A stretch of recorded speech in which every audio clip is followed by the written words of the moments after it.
Falando agora com Vitor Bourguignon, empresário, cozinheiro e como ele mesmo se apresentou para mim agora, também tocando músicas como hobby, né? Sempre foi um hobby. Sempre foi hobby, Sempre. mas eu já vi você tocando aí em cima de palco bem profissional também, né, cara?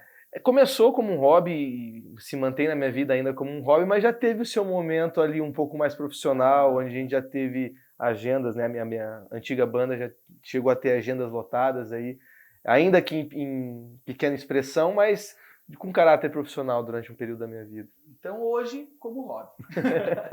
Melhor assim. Vitor, então prazer te receber aqui hoje para gente Prazer trocar é um meu. pouco de uma ideia bem sobre gastronomia, falar um pouco sobre reality, sobre isso que a gente viveu, se divertiu por aí. E primeiro eu queria, para conhecer um pouquinho mais de ti, te perguntar o básico da nossa conversa, que é o porquê gastronomia? A gastronomia, ela, obviamente, ela tomou conta da minha vida profissional após a participação no programa, mas eu sempre tive nela um hobby também, uma paixão, onde eu enxergava qualquer tipo de conteúdo como um lazer, qualquer tipo de absorção de receitas novas, de técnicas, ou assistindo realities, ou assistindo canais no YouTube, como um tempo de lazer. Então, qualquer meia hora livre que eu tinha, eu ia lá, já na minha adolescência, né, ia atrás de como que faz isso, como que faz aquilo. Tinha um interesse genuíno por isso. Os caminhos acadêmicos me levaram para o direito, né, muito por influência do meu pai, mas e por conta disso, né, eu fui até o final da faculdade, me formei, então sempre tive na cabeça que seria um caminho, digamos, muito tortuoso largar toda a minha formação e recomeçar na gastronomia. Eu tinha como um sonho ter um dia um restaurante, mas depois que minha vida profissional já tivesse estabelecida, já tivesse tranquilo em relação a isso, aí veio o MasterChef, né? Veio o programa que me possibilitou um salto que é difícil você comparar com uma trajetória comum de um cozinheiro, de um chefe de cozinha. Então, a partir daquele momento onde eu tive essa escada, essa porta aberta, aí sim eu mergulhei de cabeça, fui atrás de conhecimento e incorporei a gastronomia a culinária como realmente a minha profissão, o meu ofício. Você chegou a exercer o direito? Cheguei, não depois de formado, mas durante a Uhum. faculdade fiz diversos estágios nos diversos tipos de possibilidades que o direito te permite, órgãos públicos, escritórios de advocacia, tribunais. Mas antes mesmo de findar a faculdade, eu já tinha certeza de que não era aquele caminho que eu queria levar profissionalmente. Então, após passar lá na OAB, pegar minha cartinha, coloquei ela na gaveta e acho que ela está lá até hoje. Não tirei de lá. E aí, como que veio esse momento de eu gosto, é um hobby cozinhar, para vou me inscrever no MasterChef? Como foi esse salto? Porque O, também, o né? programa, o tradicional, né, o carro-chefe do programa é a edição amadores, onde você não pode ter nenhum tipo de formação profissional, então qualquer curso ele te impossibilita a inscrição e nenhum tipo de experiência também profissional. De modo que passou uma semana na lanchonete, na hamburgueria do fulano, você já não se enquadraria como um amador, que é a edição. Então eu sabia que eu tinha um certo talento, ele gostava de algumas coisas, as pessoas que comiam os meus pratos elogiavam, e eu sempre, por vir do esporte, né, da minha adolescência, infância, adolescência inteira, eu pratiquei tênis, e o tênis é um esporte muito competitivo, onde você está a todo momento competindo principalmente contra si mesmo. E juntando uma coisa que eu achava que eu tinha condições, era fã do programa, também assistia, me divertia assistindo, e falava, nossa, se eu tivesse nessa prova eu faria isso, se eu tivesse naquela prova eu faria aquilo. E me colocando, né, visualizando nessa situação, eu não enxergava uma possibilidade de competir, me enxergava lá. Aí me inscrevi. Resolvi me inscrever, fiz a ficha de inscrição, mandei o vídeo lá de um steak tartar, inclusive, Ah, o meu é? vídeo de inscrição do Olha. Masterchef. E as coisas aconteceram da melhor forma possível, da maneira como eu jamais poderia ter sonhado. A gente sabe que foi a virada de chave, né?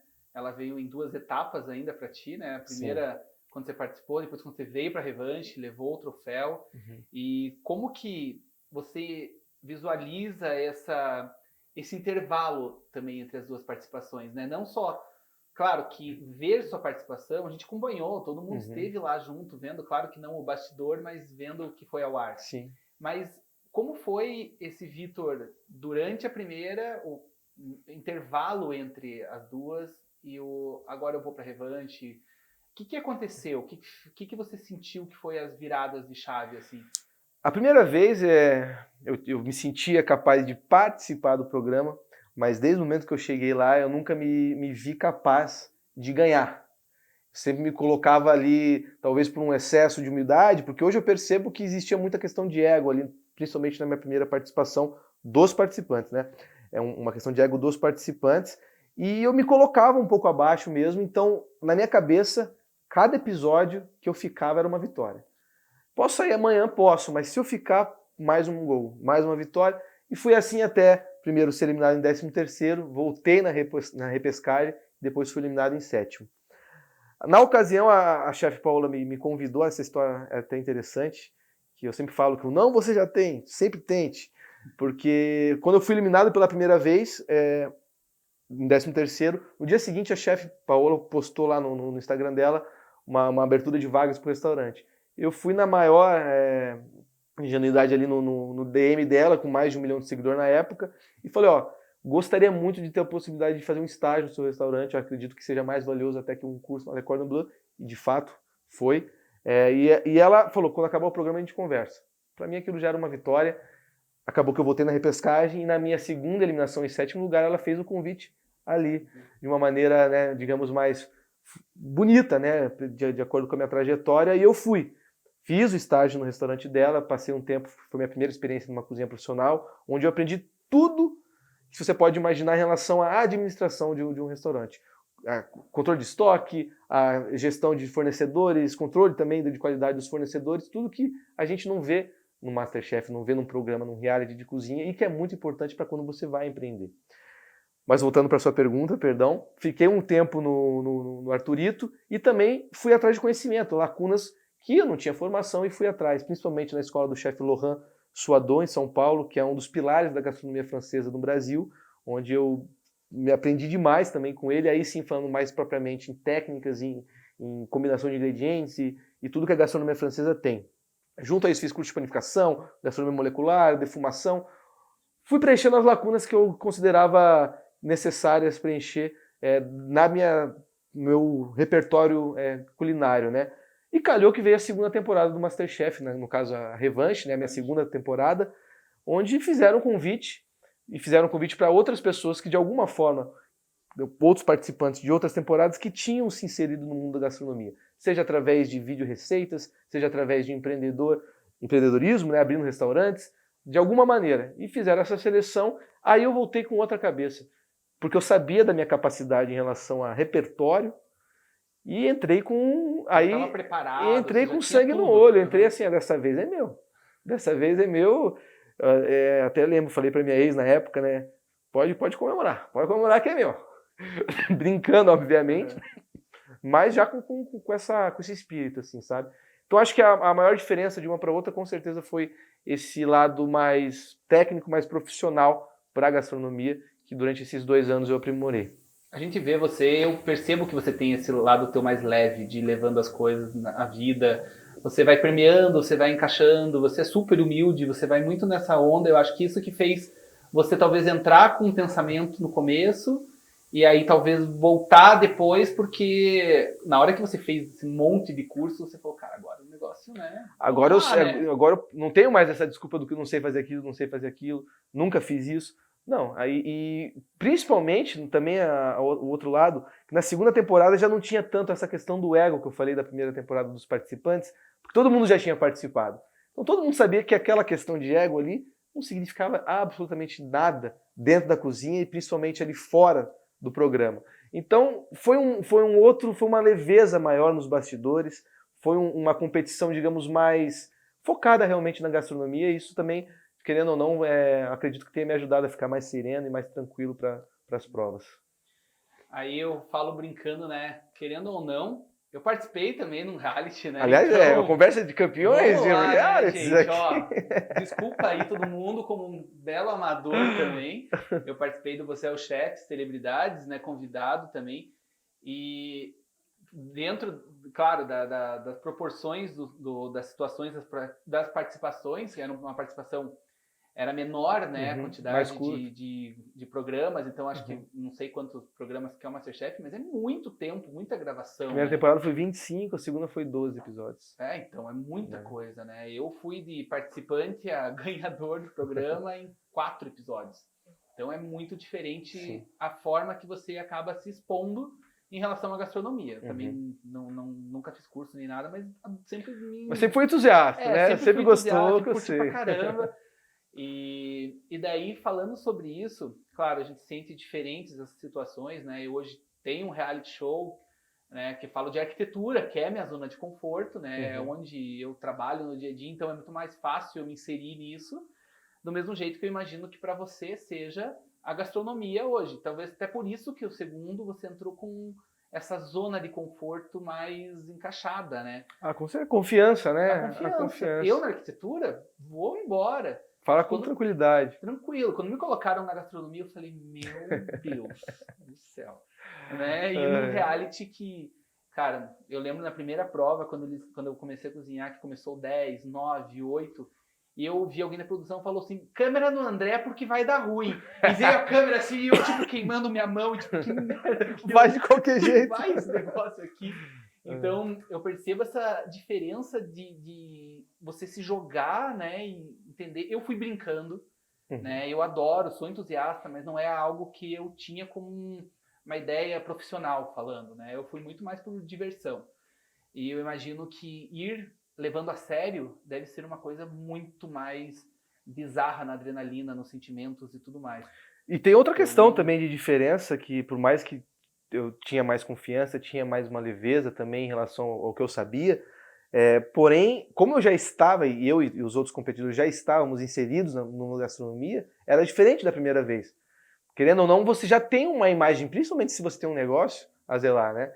Então, a pressão de tipo, eu não posso errar uma coisa dessa. Eu não posso, o que vão pensar de mim? Entendeu? Já tinha restaurante. É a mesma coisa que você participar de um reality de arquitetura e você cometer um erro abissal. Isso acaba ferindo o teu ego, principalmente. Às vezes nem fere a tua imagem profissional, porque você tem outros atributos, enfim. Mas a gente se pressiona em relação a isso, né? Então, é uma forma também de autossabotagem grande para esse tipo de reality. E do momento em que você grava e acontece o tal erro, até ir ao ar e você saber a repercussão disso, é uma cena gigantesca, né? Se martiriza. Cara, porque demora muito, né? Você fica ali, meu Deus do céu. O que vão pensar de mim? Né? Eu não lembro como foi ao vivo o resultado da final, né? Foi. Então você não sabia, você ia ficar muito tempo sem saber o que tinha acontecido. Foram 2 meses de lapso, onde pra mim eu internalizei que eu fiquei em segundo, tá tudo certo, é um ótimo lugar. Beleza, ele mereceu. Galera, perdi, até que chegou lá e ganhei. Então, se surpreender para esse lado é melhor do que o contrário, né? Não, com certeza, pô. O meu foi um pouco mais tranquilo, porque pelo menos eu soube antes, né? E eu tive que só ficar em silêncio até ir ao ar. Então não podia contar nada para ninguém, eu desesperado para contar e tava ali, então... Não, eu soube na hora e até por isso, para pegar a reação a mais espontânea possível ali, que foi eu só consegui chorar, na verdade. Mas igual eu também só chorei. O meu eu soube na hora gravado, mas foi ao ar, demorou, né? O teu eu soube antes. Mas aí, pegando essa exposição toda, né? Eu acho que a gente tem aqui diferenças de tipos de exposição e tudo mais. Então, eu acho legal a gente comentar sobre isso. Pensando em questão de exposição que a televisão te trouxe, que um reality... Eu acho que o reality, ele te desconstrói, ele te mostra como pessoa e não como personagem. Porque, querendo ou não que as pessoas sejam um personagem, mas em outros programas você pode ter uma postura, camuflar, né? Você pode camuflar, você pode ser um pouco mais, né, contido. Num reality você se desmonta, você não consegue, né? Não existe muito você montar algumas coisas. Qual que é essa exposição, você imagina, que trouxe, aí pronto, acabou o reality, acabou tudo, vindo agora o Vitor, vamos lá, vamos ganhar a vida, vamos ser empresário, fazer... Essa exposição, ela te trouxe, em que sentido você percebeu que ela foi favorável ou até desfavorável nesse momento pós? A torcida, né? Você ter empatia, antipatia, o telespectador por um participante. E isso está muito atrelado, por mais que o reality seja um talent show, né? Que eles costumam falar, porque tem o plano de fundo da gastronomia, a pessoa não torce para quem tem mais capacidade técnica, para quem cozinha melhor. As pessoas torcem para quem elas se identificam. Então, muitos momentos ali, onde o barco estava pegando fogo, eu vinha com alguma piadinha, eu tentava trazer leveza, ou ouvia as críticas dos jurados de cabeça baixada, de maneira humilde, tentando melhorar, isso tudo acaba gerando uma empatia. O próprio corte no dedo, onde eu quis continuar na cozinha, não quis ser eliminado, não queria continuar realmente com o dedo, quase que com a ponta do dedo para fora, e isso tudo acaba gerando uma empatia, de modo que nutre uma torcida, por esse perfil, né, de participante. Tem vários outros também que têm essa mesma ideia, de modo que é muito mais importante você ser essa pessoa do que realmente você desempenhar bem o seu ofício nesse reality. E eu senti isso depois da minha primeira participação. Visitei algumas vezes o norte do país, que é um público muito fiel ao programa, e o carinho é enorme. As pessoas, nossa, eu lembro quando você cortou o dedo, você era tão legal, não sei o quê, você é humilde. E eu percebi, né, nada foi intencional. Sempre fui eu mesmo, porque você nem consegue camuflar muito por conta de ser um reality, né, por conta de você estar tudo gravado ali enquanto você tem que desempenhar, tá brigando com o pessoal durante a prova em equipe. O que você fala para essas pessoas, né? Como é que você trata as pessoas em momentos de tensão? Tudo isso acaba que faz a diferença para você ter, na minha concepção, né, mais ou menos torcida, e isso é fundamental para o pós. Isso influencia, assim, no que você vai fazer, no que você vai vender, no que você vai falar. Então, acho que é mais nesse aspecto, assim, de pessoa mesmo, personalidade. Hoje você é especializado em estrogonofe, como mostrou, né? Você é co-Boi Beer também em carnes e tudo mais. Hoje, falando de Vitor, não só empresário, né, dos teus negócios, você tem vários outros. Qual é a gastronomia que te agrada? Eu estou falando não só pelo fazer, pelo comer, pelo dia a dia, porque a gente fica pensando assim, tá, o Vitor é o cara que vai todos os dias cozinhar algo legal, ou bora no macarrão instantâneo e resolve? Casa de ferreiro, espeto de pau, meu amigo. A gente tá cozinhando no dia a dia, chega em casa, às vezes o que te sobra é um delivery, e faço isso feliz da vida também, para não sujar louça, para não... Cozinha por hoje chega.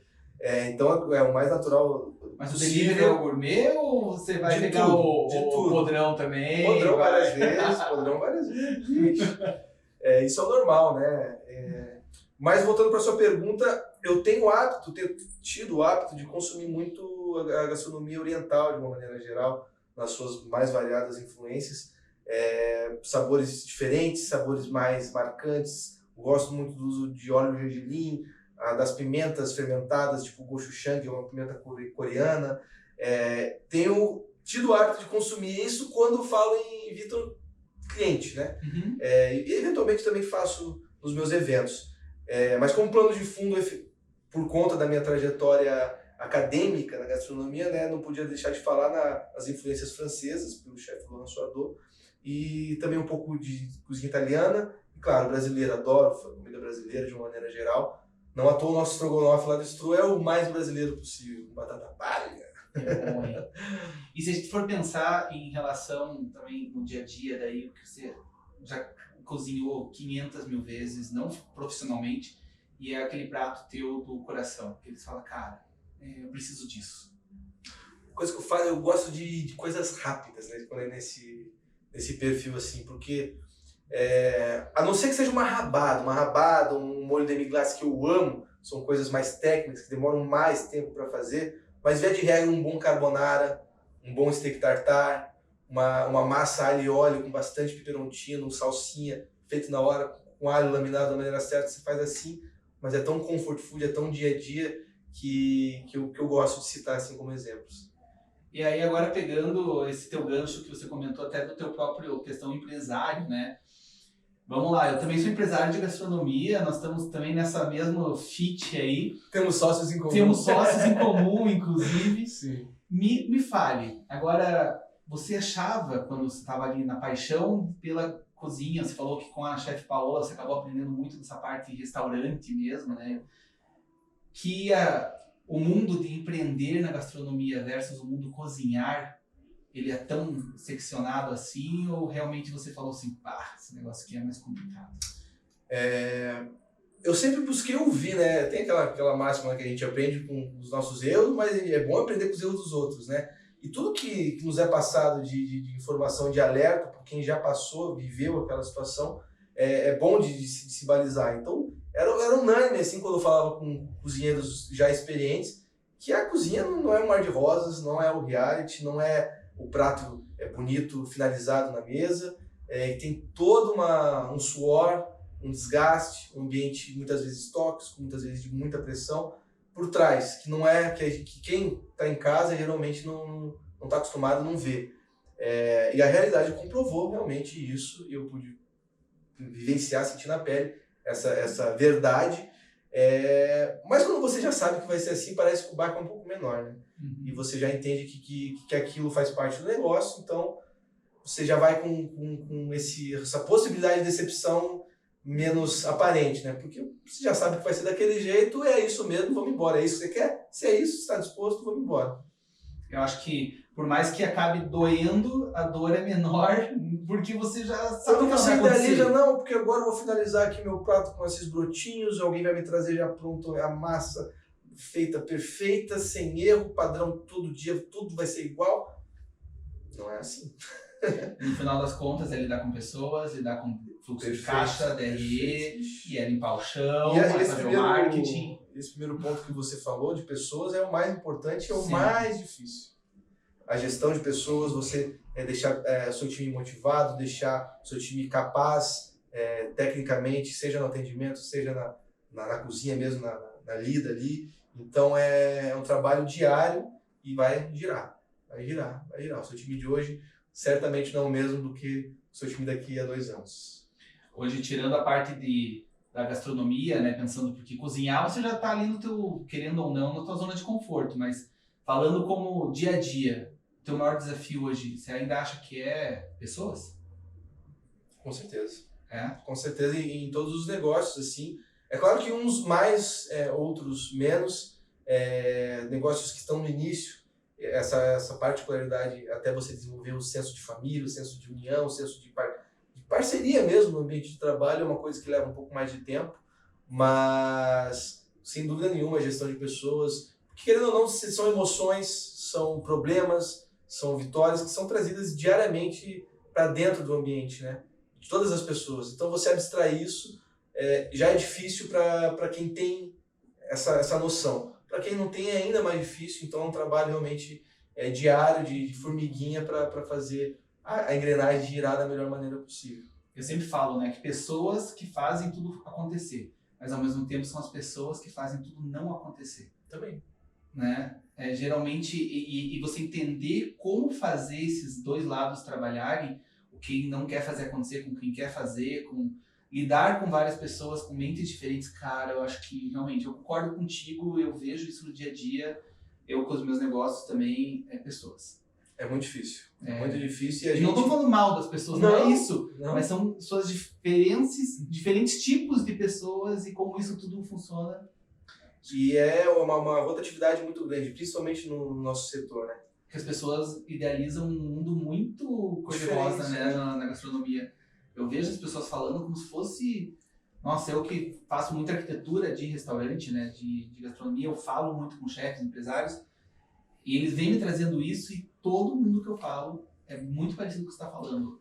O mundo é pintado de um jeito que não é a realidade, né? E quantas ideias, né, quantos projetos idealizados de uma maneira, passados com alguns meses, eles têm que se alterar completamente por N fatores, né? Então, isso também acaba influindo nessa gestão de pessoas, que realmente é o maior desafio, pelo menos para mim. E aí eu te pergunto também em relação a isso, aquela questão você falou, muito detalhe disso, os negócios se movimentarem a partir de uma necessidade.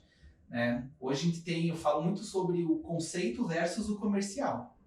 Né? O conceito vende, mas o comercial é o que traz no bolso. Uhum.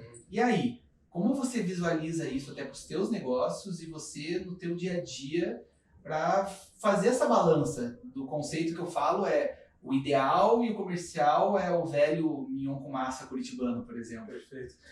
É mais um desafio, né, para o setor. E junto isso, mais um ingrediente para essa receita aí é a atualização, né? Você trazer você se atualizar, trazer o novo, que ao mesmo tempo que você precisa vender para os mais tradicionais, você tem que trazer novidade o tempo inteiro. Então você juntar todos esses elementos é um desafio, mas eu acredito que faz parte de todo o negócio. É importante você entender o que o seu público quer, é importante você também saber o limite de até onde ouvir o teu público, né? Até que ponto você precisa e está disposto a mudar o conceito que você idealizou, se realmente essa mudança vai trazer o efeito esperado. Então é na base do tentativa e erro, na base do vamos melhorar isso, vamos melhorar aquilo, vamos trocar isso, e vai lapidando até que tenha um barco realmente indo para um destino. E hoje você tem vários negócios muito distintos um do outro, né, Sim. Vitor? Qual que é teu plano, assim, entre eles? Você quer surfar a onda num outro estilo? Você pensa em ir para outros lados também? Eu não sei se não pode contar, aí que é alguma coisa que tá pensando aí. Olha, eu gosto muito disso que a gente está fazendo aqui, que é conversar, trazer um pouco da minha experiência, se comunicar. Eu gosto muito da parte da comunicação, inclusive estou com um projeto de cozinha, mas que tem a ver com comunicação, que eu sou apresentador de um videocast da Seara, né, junto com os estúdios Flow em São Paulo, que eu estou gostando bastante de fazer, claro, alinhado à gastronomia. Então tenho, né, desse lado da comunicação um norte que eu me sinto, digamos, com mais prazer em desempenhar, por tudo isso que a gente falou, né, dos desafios e das dificuldades que o setor gastronômico tem. Para os meus negócios de gastronomia, eles são realmente diferentes, com perfis diferentes, com ideias diferentes de crescimento, alguns com ideias de crescimento próprio, outros já planejando franquias, com um crescimento já também mais exponenciado, assim como você muito bem sabe, com a Go Coffee. Então, cada negócio tem as suas particularidades. O Boi, por exemplo, é uma operação com um menu muito grande, com opções muito variadas, com processos mais enumerados, né? Mais processos, e por isso já é um desafio maior você transformar isso em franquia. Então, não é uma opção para nós. Por outro lado, a gente consegue replicar isso se fizermos com as nossas próprias mãos. O mesmo caso do Store. O Store já caminha dos dois lados. Ele pode ser tanto um formato franquia quanto um formato próprio. Isso a gente ainda está em definição, mas provavelmente tendemos a levar para o formato próprio também, com um crescimento um pouco mais brando, mas debaixo dos nossos olhos 100%. Né? Já o Sandubinha do Bem é uma operação de sanduíches que a gente sim vislumbra o projeto de franquia. Então a gente está aí, não faz um ano ainda que estamos abertos, mas já estamos começando a ver algumas possibilidades em relação a isso. Então cada negócio vai ter a sua particularidade, suas necessidades, e cabe a quem estiver no comando entender quais são os melhores caminhos, e se escolher por um caminho e ver que não está dando certo, muda a direção. Pô, o Sandubinha eu não conheço, cara. Quero, próxima vez para São Paulo, eu quero muito conhecer. A gente está trazendo o Sandubinha do Mal agora para o negócio também. Ah, é? Vai ser o arqui-inimigo aí do Sandubinha do Bem. Cara, esse enredo é muito bom. É divertido. Acho que isso vende tanto quanto a gastronomia, né? Isso foi um Foi o que trouxe, case, né? Foi um case de bem sucesso, assim. Eu falo porque não fui eu que fiz, foi os meus sócios. Inclusive eu entrei no negócio, já estava feito. Eu entrei para solucionar realmente a lacuna ali da gastronomia. E eles pensaram na ideia, nas tirinhas, mas já pensando na lanchonete, já pensando no restaurante. De modo que você tem ali o público, né, os seguidores sendo bombardeados, digamos assim, por tirinhas, onde não é bombardeado, porque a pessoa para e vê porque se diverte. São tirinhas com humor leve, com humor gostoso para a família toda, com trocadilhos ingênuos, infantis, mas que geram aquele riso, né? Então, a partir do momento que você tem esse tipo de abordagem com o seu cliente, não agressivo, não falando, olha aqui minha promoção, olha aqui esse combo, olha aqui esse sanduíche, você tem acaba ficando no subconsciente dele de Sandubinha. Então essa foi a estratégia e a gente está começando a colocar em prática agora. O Sandubinha do Mal vindo para trazer mais enredo aí para a lanchonete vai ser ainda melhor. É aquilo que a gente falou do conceito que ajuda a vender também, né? Claro. Que ele surgiu através de um conceito. Isso é um conceito Ninguém conhecia o próprio produto. de marketing, puramente de marketing, né? Nem está tão atrelado à gastronomia, mas é um conceito, não deixa de ser um conceito da marca. E hoje o que você falaria para pessoas que estão numa situação do Vitor de alguns anos atrás, né? Pensando em ir para a gastronomia, pensando em empreender com um restaurante, nesse ramo? O que você diria que é o seu conselho para essas pessoas hoje? É claro que para mim é difícil balizar pela minha experiência, por conta do programa, obviamente, mas uma coisa que eu percebo ao meu redor mesmo, com profissionais que obtiveram êxito, é a persistência, acima de tudo, é trabalhar com seriedade, é trabalhar com honestidade, é trabalhar com uma autenticidade também é importante, não que você precise inventar nada, fazer uma coisa totalmente diferente, mas algo com alma, algo com realmente valor agregado, e pode ser valor agregado dentro de uma barraquinha de cachorro-quente, mas algo realmente que a pessoa come e sinta que tem um carinho, que tem uma atenção, que tem um trabalho sério por trás. A partir daí, obviamente, empreender no Brasil não é fácil, existe uma série de outros fatores que são importantes, mas outro deles também é você estar do lado de pessoas boas, pessoas que também tenham essa mesma visão de mundo, essa visão de negócio que a sua, para que vocês estejam alinhados nas tomadas de decisões, na divisão de tarefas, na divisão de trabalhos. Então, acredito que essas são dicas aí bacanas para quem for empreender nessa área. E tua ambição hoje, cara? Qual que é? Qual é o próximo passo? Assim? O próximo passo é colocar os restaurantes pelo Brasil todo, e se Deus quiser, onde isso vai acontecer. E cada vez mais estar inserido nesse meio de comunicação, de receitas para todo mundo, com vídeos, agora estou com um projeto também com a Rick, a gente divide a mesma casa nesse sentido, onde eu vou mostrar muitas opções aí de vários cenários gastronômicos ou não, feirinhas, então esse lado mais de comunicação realmente, eu acho que eu me vejo fazendo e me sinto bem imaginando isso. Então eu diria que os restaurantes sendo bem-sucedidos cada vez mais e esse meu lado comunicador também fazendo mais parte do meu dia a dia.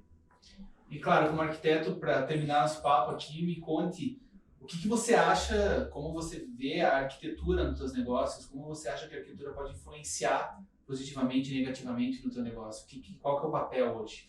Eu entendo que a arquitetura, para qualquer negócio, assim, quando a gente fala em gastronomia, isso se torna ainda mais evidente. É até uma analogia a um empratamento, né? A gente come com os olhos, a gente se sente bem ao chegar num lugar bonito, chegar num lugar aconchegante, pensado para receber o cliente que vai consumir aquele prato. Então, é mais um ingrediente, você fazer a pessoa se sentir bem, se sentir confortável, se sentir à vontade, se encantar, né, pela arquitetura do lugar. Eu acho que é tão importante quanto o restante da experiência, né, dos pratos, do atendimento. Então, acho que é fundamental. Que show. Cara, eu sempre termino a nossa conversa indo pro balcão e passando um café pra gente trocar uma ideia mais pessoal. Certo. Mas eu jamais vou fazer um café pro Vitor, sendo que eu tenho ele aqui para cozinhar, né? Então, por favor, eu não ia perder essa oportunidade. A gente pode ir pra lá trocar essa ideia, mas aí você fazendo alguma coisinha pra gente? Pode ser. Então, bora lá. Vamos lá, bora.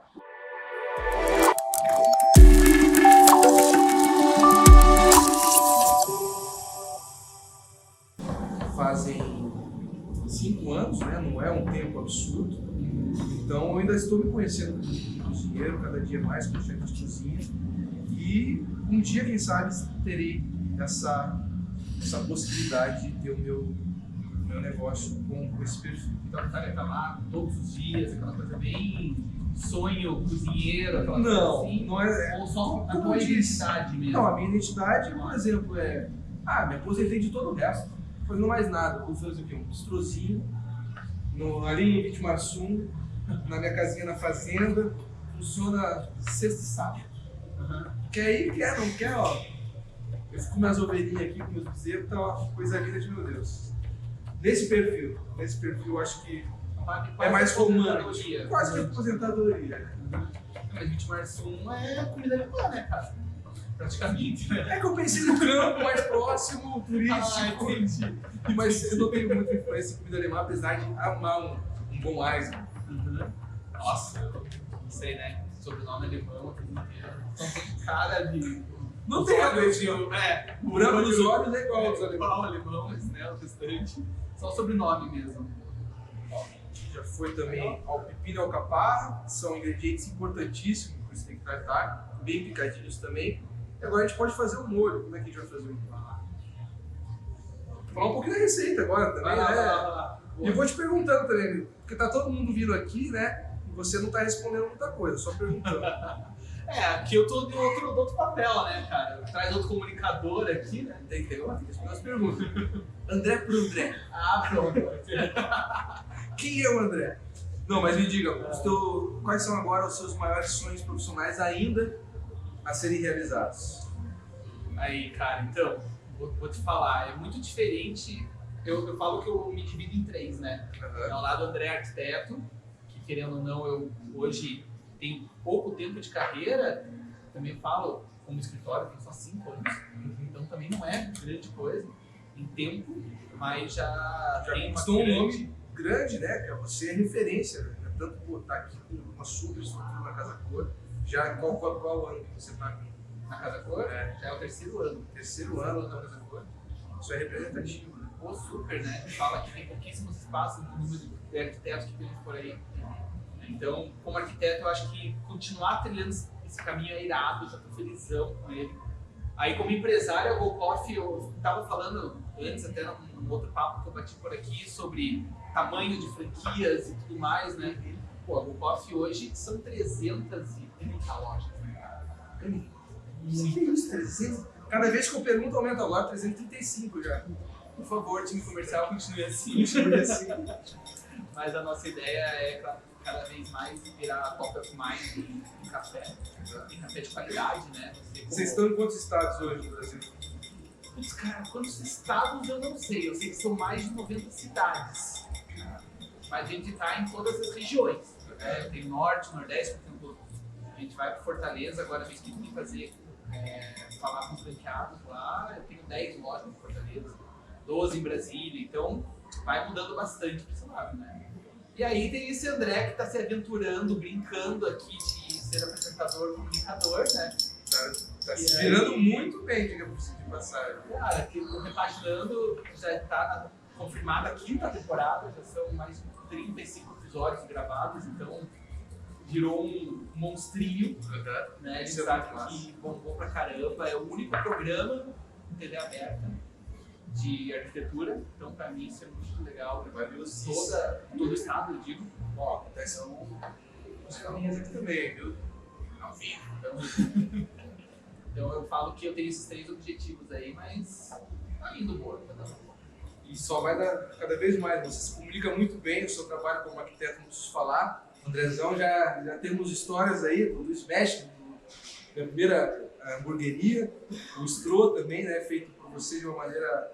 Todo mundo vendo Stro, que lugar charmoso, que lugar bonito. Nossa. Ao mesmo tempo ele é pequeno, né, o salão, nosso salão é pequeno, mas ele diz muito sobre a nossa identidade, sobre a nossa comida. Então, isso tudo obviamente, um reflexo do seu trabalho aí como arquiteto. Eu indico sempre que posso, de olho fechado. Agradeço muito e ai deles que trocarem arquiteto, né? Por favor. Mas tem que rolar uns descontinhos especiais para os clientes antigos. Então, ó o papo. Tabela fechada, né? Tabelinha não.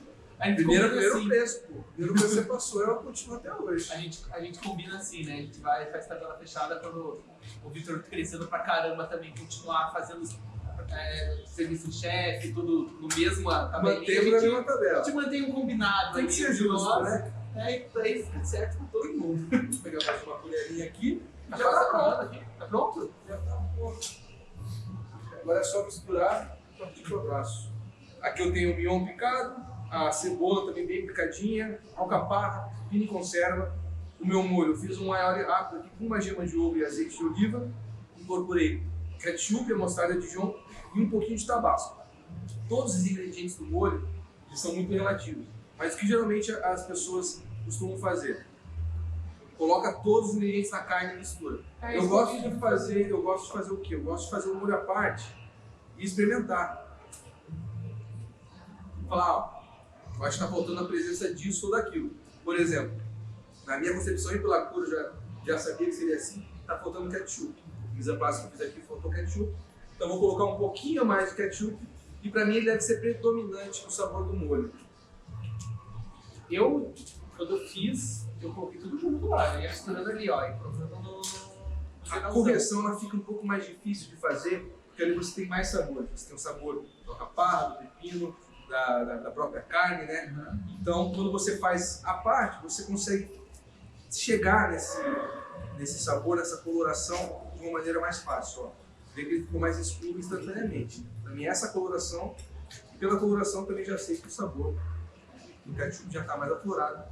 E é o que eu, pelo menos como eu gosto de fazer o meu tartar. Acho que ainda está faltando uma picância, vou acrescentar mais umas gotinhas de tabasco, mas aí é só misturar. Mais ou menos. Você deixou o tempo inteiro no bolzinho com com gelo gelo, embaixo, né?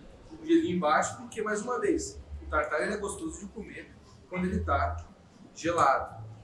A partir do momento que ele ficou temperatura ambiente, ficou com uma temperatura um pouco mais elevada, pode empratar. Gostei do capricho, o André trouxe até um aro.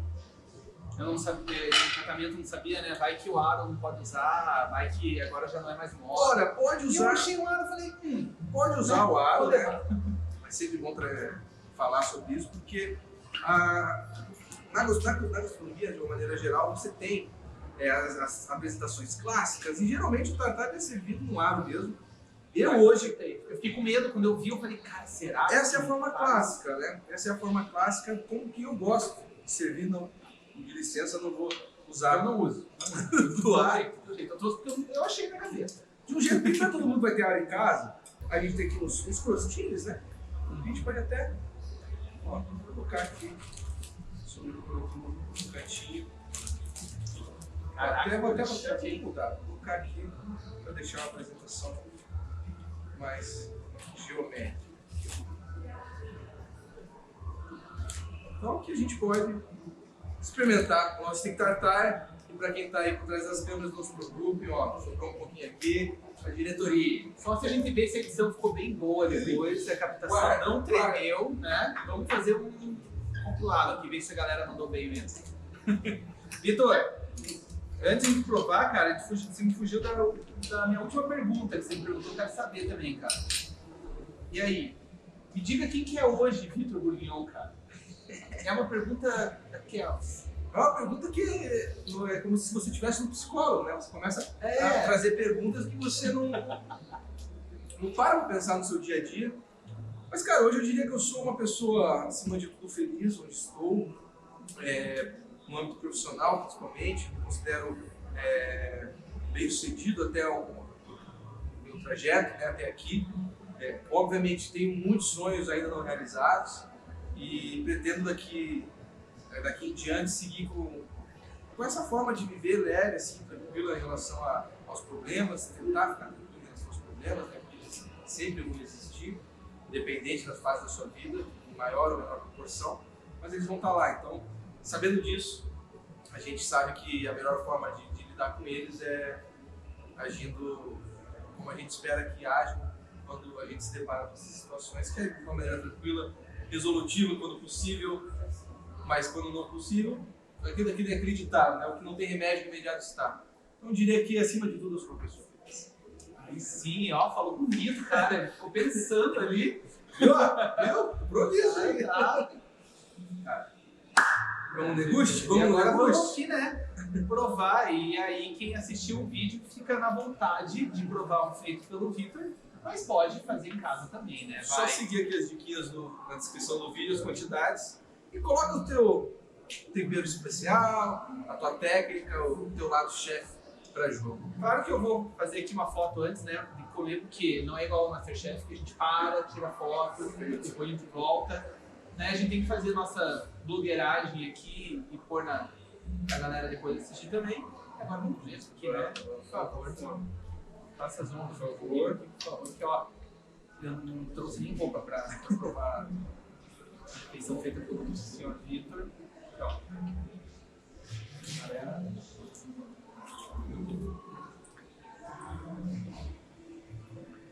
Perceba que ele tá geladinho ainda, né? Isso na boca faz toda a diferença.